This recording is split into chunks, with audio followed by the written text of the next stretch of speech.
தென்காசி அருகே விவசாய நிலத்தில் புகுந்த காட்டு யானை தென்னை மரங்கள் மற்றும் வாழை மரங்களை வேரோடு சாய்த்து சேதப்படுத்தியது. தென்காசி மாவட்டம் மேற்கு தொடர்ச்சி மலை அடிவார பகுதியை ஒட்டியுள்ள நிலப்பரப்பில் ஏராளமான ஏக்கர் பரப்பளவில் விவசாயிகள் மா, தென்னை, வாழையை பயிரிட்டுள்ளனர். இந்நிலையில் வடகரை எடுத்துள்ள பன்பொழி, திருமலாபுரம், கோட்டைப்பாறை உள்ளிட்ட விவசாய நிலங்களில் காட்டு யானைகள் புகுந்து தென்னை மரங்கள் மற்றும் வாழை மரங்களை வேரோடு சாய்த்து சேதப்படுத்தியுள்ளது. இதனால் வேதனை அடைந்துள்ள விவசாயிகள் தங்களுக்கு உரிய இழப்பீடு வழங்க வேண்டும் என்று கோரிக்கை விடுத்துள்ளனர். ஏற்படுத்தியிருக்கு.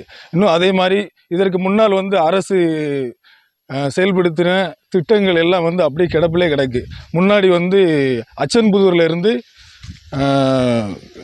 புளியரை வரை ஒரு அகல் தோண்டுவதற்காக தோண்டி வச்சிருந்தாங்க. அந்த அகல்கள் அப்படியே அரசால பராமரிக்கப்படாமல் அப்படியே அது மண் விழுந்து குப்பைகள் நிரம்பி அது அப்படியே மூடப்பட்டுருச்சு. அது திருப்பி அரசு அதில் எந்த விதமான கவனமும் செலுத்தாம அதை அப்படியே கிடப்புல போட்டனால அந்த திட்டம் ஒரு கேள்விக்குறியாக ஒரு பேரளவுல தான் இருக்கு. அதனால வனத்துக்குள்ள இருக்கக்கூடிய மிருகங்கள், யானைகள் அது பொதுமக்கள் வாழக்கூடிய பகுதிக்குள்ள பொதுமக்கள் அச்சுறுத்தும் வகையிலும் குறுநில விவசாயிகள் விவசாயம் செய்வதற்கு ஒரு அச்சத்தை ஏற்படுத்தக்கூடிய வகையில மிகப்பெரிய ஒரு பாதிப்பு ஏற்படுத்தியிருக்கு.